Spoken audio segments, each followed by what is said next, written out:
Prophet Muhammad, peace be upon him, was born in 570 AD in Mecca, in what is now known as Saudi Arabia. At about the age of 40, he retired to a cave in the mountains and engaged in deep meditation. During this period, he received the first message from Allah through the archangel Gabriel.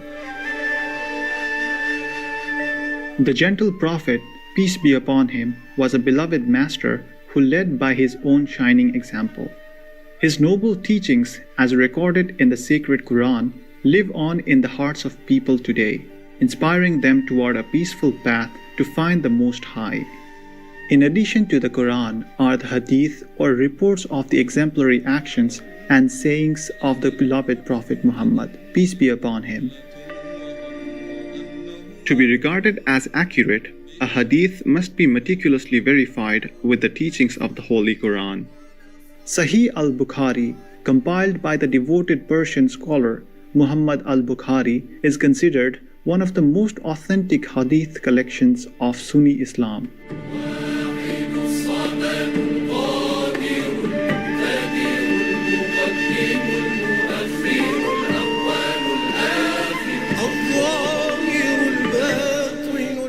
We now invite you to listen to excerpts of the sacred book Sahih al-Bukhari.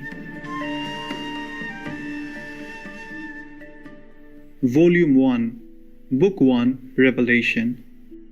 Number 1, narrated by Umar bin al-Khattab. I heard Allah's Apostle saying, "The reward of deeds depends upon the intentions, and every person will get the reward according to what he has intended. So, whoever emigrated for worldly benefits or for a woman to marry, his emigration was for what he emigrated for." Number 2, narrated by Aisha, the mother of the believers, may Allah be pleased with her. Al-Harith bin Hisham asked Allah's Apostle, "O Allah's Apostle, how is the divine inspiration revealed to you?" Allah's Apostle replied, "Sometimes it is revealed like the ringing of a bell." This form of inspiration is the hardest of all, and then this state passes off after I have grasped what is inspired. Sometimes the angel comes in the form of a man and talks to me, and I grasp whatever he says. Aisha added, "Verily I saw the Prophet, peace be upon him, being inspired divinely on a very cold day, and noticed the sweat dropping from his forehead as the inspiration was over." Number 3, narrated by Aisha, the mother of the believers, may Allah be pleased with her. The commencement of the divine inspiration to Allah's Apostle was in the form of good dreams, which came true like bright daylight, and then the love of seclusion was bestowed upon him. He used to go in seclusion in the cave of Hira, where he used to worship Allah alone continuously for many days before his desire to see his family. He used to take with him the journey food for the stay, and then come back to his wife Khadija, may Allah be pleased with her, to take his food likewise again, till suddenly the truth descended upon him while he was in the cave of Hira. The angel came to him and asked him to read. The Prophet, peace be upon him, replied, "I do not know how to read." The Prophet, peace be upon him, added, "The angel caught me forcefully and pressed me so hard that I could not bear it any more. He then released me and again asked me to read, and I replied, 'I do not know how to read.' Thereupon he caught me again and pressed me a second time, till I could not bear it any more. He then released me and again asked me to read, but again I replied, 'I do not know how to read,' or 'What shall I read?' Thereupon he caught me for the third time and pressed me, and then released me and said, 'Read in the name of your Lord, who has created all that exists, has created man from a clod. Read, and your Lord is the most generous.' Then Allah's Apostle returned, with the inspiration and with his heart beating severely. Then he went to Khadija bint Khuwaylid, may Allah be pleased with her, and said, "Cover me, cover me." They covered him till his fear was over, and after that he told her everything that had happened, and said, "I fear that something may happen to me." Khadija, may Allah be pleased with her, replied, "Never. By Allah, Allah will never disgrace you. You keep good relations with your kith and kin. Help the poor and the destitute. Serve your guests generously, and assist the deserving calamity-afflicted ones." Khadija, may Allah be pleased with her, then accompanied him to her cousin, Waraka bin Naful bin Asad bin Abdul Uzza, who during the pre-Islamic period became a Christian and used to write the writing with Hebrew letters. He would write from the Gospel in Hebrew as much as Allah wished him to write. He was an old man and had lost his eyesight. Khadija, may Allah be pleased with her, said to Waraka, "Listen to the story of your nephew, O my cousin." Waraka asked, "O my nephew, what have you seen?" Allah's apostle described whatever he had seen. Waraka said, "This is the same one who keeps the secrets, Angel Gabriel, whom Allah had sent to Moses. I wish I were young and could live up to the time when your people would turn you out." Allah's apostle asked, "Will they drive me out?" Waraka replied in the affirmative and said, "Anyone, man, who came with something similar to what you have brought was treated with hostility. And if I should remain alive till the day when you will be turned out, then I would support you strongly." But after a few days, Waraka died, and the divine inspiration was also paused for a while.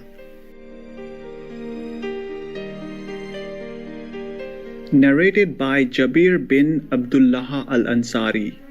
While talking about the period of pause in revelation reporting, the Prophet, peace be upon him, spoke, "While I was walking, all of a sudden I heard a voice from the sky. I looked up and saw the same angel who had visited me at the cave of Hira, sitting on a chair between the sky and the earth. I got afraid of him and came back home and said, 'Wrap me in blankets.' And then Allah revealed the following holy verses of Quran. O you, i.e.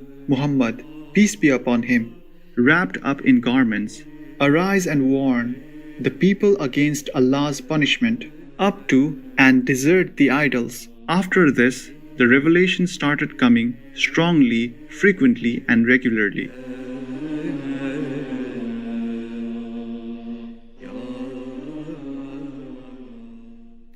Number 6. Narrated by Abdullah bin Abbas.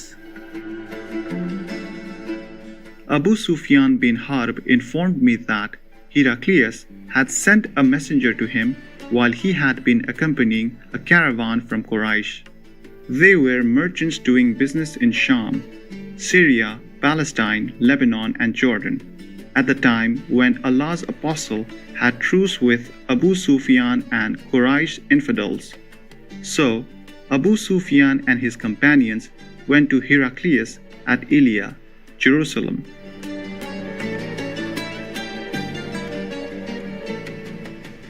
Heraclius called them in the court, and he had all the senior Roman dignitaries around him. He called for his translator, who, translating Heraclius's question, said to them, "Who amongst you is closely related to that man who claims to be a prophet, peace be upon him?" Abu Sufyan replied, "I am the nearest relative to him amongst the group." Heraclius said, "Bring him, Abu Sufyan, close to me and make his companions stand behind him." Abu Sufyan added, "Heraclius told his translator to tell my companions that he wanted to put some questions to me regarding that man, the Prophet, peace be upon him, and that if I told a lie, they, my companions, should contradict me."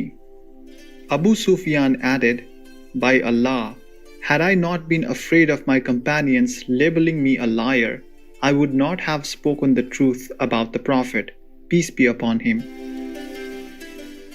The first question he asked me about him was, "What is his family status amongst you?" I replied, "He belongs to a good, noble family amongst us."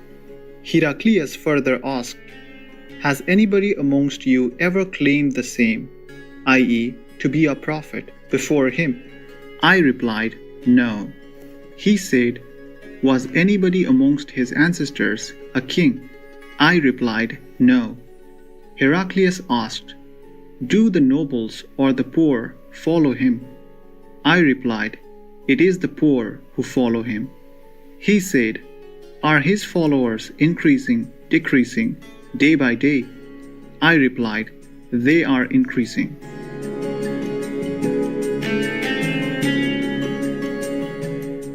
He then asked, "Does anybody amongst those who embrace his religion become displeased and renounce the religion afterwards?" I replied, "No." Heraclius said, "Have you ever accused him of telling lies before his claim to be a prophet?" I replied, "No." Heraclius said, "Does he break his promises?" I replied, "No. We are at truce with him, but we do not know what he will do in it." I could not find opportunity to say anything against him except that. Heraclius said, "What does he order you to do?" I said, "He tells us to worship Allah and Allah alone, and not to worship anything along with him, and to renounce all that our ancestors had said. He orders us to pray, to speak the truth, to be chaste, and to keep good relations with our kith and kin."